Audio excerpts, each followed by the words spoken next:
میں کوئی زیادہ وقت آپ سے نہیں لوں گا. چند باتیں ہیں جو طالبات کے تعلق سے یا ہماری جو مائیں بہنیں ہیں عرض کرنی ہے. اس کے بعد ہم سب چاہتے ہیں کہ امیر محترم کے تجربات اور ان کے خطاب سے ہم مستفید ہوں. جاہلیت کے زمانے میں عورت کی بڑی ناقدری تھی اور قرآن نے اس کا نقشہ یوں کھینچا ہے وَإِذَا بُشِّرَ أَحَدُهُمْ ظَلَّ وَجْهُهُ مُسْوَدًّا. جب کسی کے گھر بیٹی پیدا ہوتی ہے اور اس کو بتایا جاتا تو اس کا چہرہ سیاہ ہو جاتا. وَهُوَ يَتَوَارَى مِنَ الْقَوْمِ. قرآن نے مزید کہا کہ يَتَوَارَى مِنَ الْقَوْمِ، وہ قوم سے اپنا منہ چہرہ چھپائے پھرتا تھا. دوسرے خلیفہ حضرت عمر رضی اللہ عنہ نے کہا کہ ہم عورتوں کو کوئی اہمیت نہیں دیتے تھے، لیکن اللہ تعالیٰ نے ان کا مقام اور مرتبہ بتایا تو ہم نے ان کو سمجھا.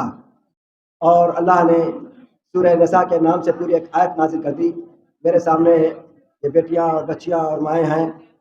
میں کوئی لمبا خطاب نہ کر کے چند باتیں اس تعلق سے عرض کر رہا ہوں کہ یہ بیٹیاں پڑھ رہی ہیں، بالغ ہوں گی، شادی ہوگی، اپنے سسرال اپنے گھر اپنے شوہر کے حوالے جائیں گے. کوئی باپ اپنی بیٹی کو اپنے گھر نہیں رکھ سکتا ہے. ایک عرب کی معلمہ تجربہ کار عالمہ جن کا نام امامہ بنت حارث تھا، ان کی بیٹی کی شادی ہوئی. اپنی بیٹی کی شادی کے موقع پر 10 نصیحتیں کی. ان کا بس سرسری سے میں ذکر کر دوں. وہ ہماری بیٹیوں کے لیے بھی اور ہماری ماؤں کے لیے، بہنوں کے لیے بھی جو شادی شدہ ہیں، جن کے شوہر ہیں، ان سب کے لیے بہت مفید ہے. اقبال نے کہا تھا بہت پہلے کہ وجود زن سے ہے کائنات میں رنگ، اسی کے ساز سے ہے زندگی کا سوز دروں. شرف میں بڑھ کے ثریا سے مشت خاک اس کی، کہ ہر شرف ہے اسی درج کا در مکنون. عورت کی بڑی اہمیت اور حیثیت ہے. عورت اگر نہ ہو تو دنیا یہ بے رونق ہے. عورت ایک ماں ہے، ایک بیوی ہے، بیٹی ہے، بہن ہے. ہر ایک کے اپنے درجات ہیں. اسی کو علامہ اقبال نے کہا تھا کہ وجود زن سے ہے، یعنی عورتوں کے وجود سے دنیا کی کائنات میں رونق ہے. وجود زن سے ہے دنیا میں رونق. تو اس عورت نے اپنی بیٹی کی رخصتی کے موقع پر کیا نصیحت کی تھی وہ آپ بہت مختصر لفظوں میں سن لیں.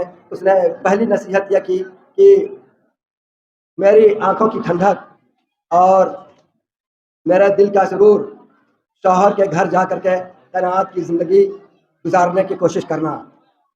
اس کے گھر جو دال روٹی ملے اس پر راضی رہنا، اور جو روکھا سوکھا خوشی کے ساتھ دے دیں اس مرغ اور پلاؤ سے بہتر ہے جو تمہارے اصرار پر ناراضگی سے دیا ہو. یہ پہلی نصیحت کی کہ اپنے گھر شوہر کے جاؤ گے تو اس پر صبر اور قناعت کے ساتھ رہو.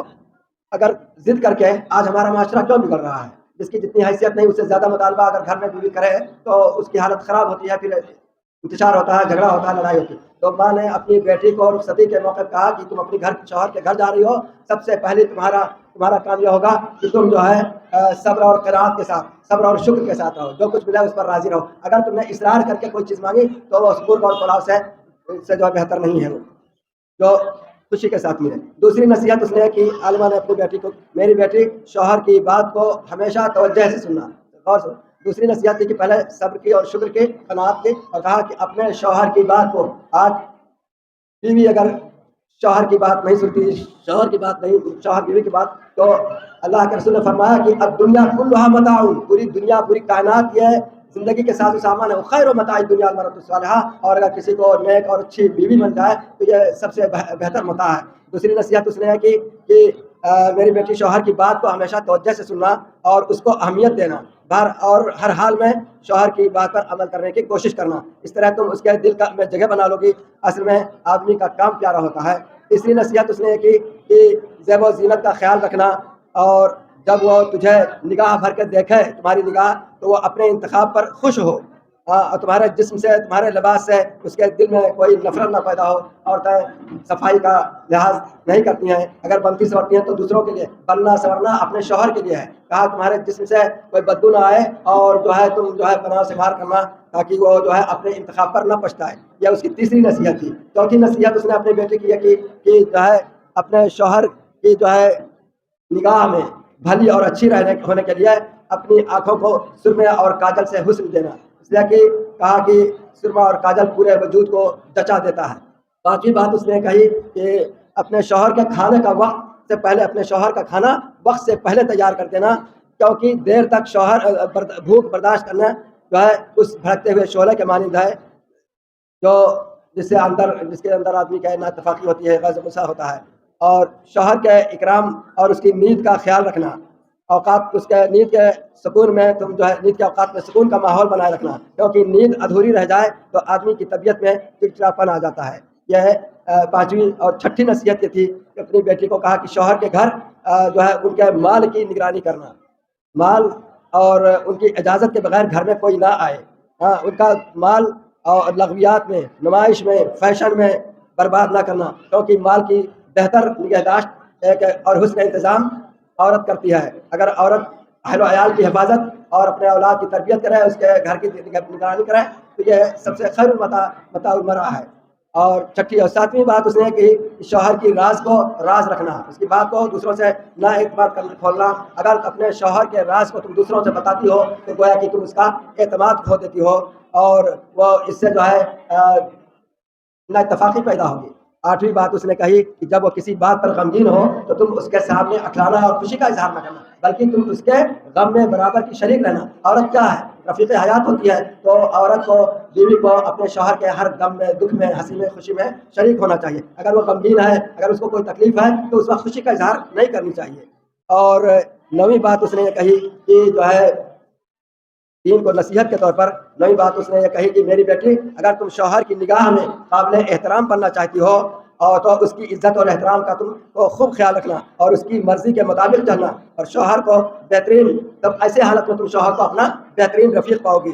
عالمہ نے آخری نصیحت اپنی بیٹی کو یہ کی کہ میری بیٹی، جو میں نے بات کہی ہے اس کو پلو سے باندھ لینا، اس کو گرہ لگا لینا، ہاں، اور تم اس کے جو ہے اس کی خوشی اور مرضی کی خاطر جب تک تم جو ہے اپنے پسند کو اس کی پسند پر ترجیح دو گی تو بات نہیں بنے گی، تمہارے دل میں، تمہارے چمن میں پھول نہیں کھلیں گے، یہ اس نے عورت نے کہی۔ تو اگر یہ صورت پیدا ہو جائے تو ہماری یہ دنیا جو ہے آج جنت نظیر بن جائے، اور یہ ماحول، یہ معاشرہ، تو میں کی لڑائی اور طلاق اور خلا اور جھگڑا، یہ سب ختم ہو جائے اگر ایک عورت، ایک جو ہے صالح بیوی اپنے شوہر کے ساتھ حسن سلوک کا معاملہ کرے۔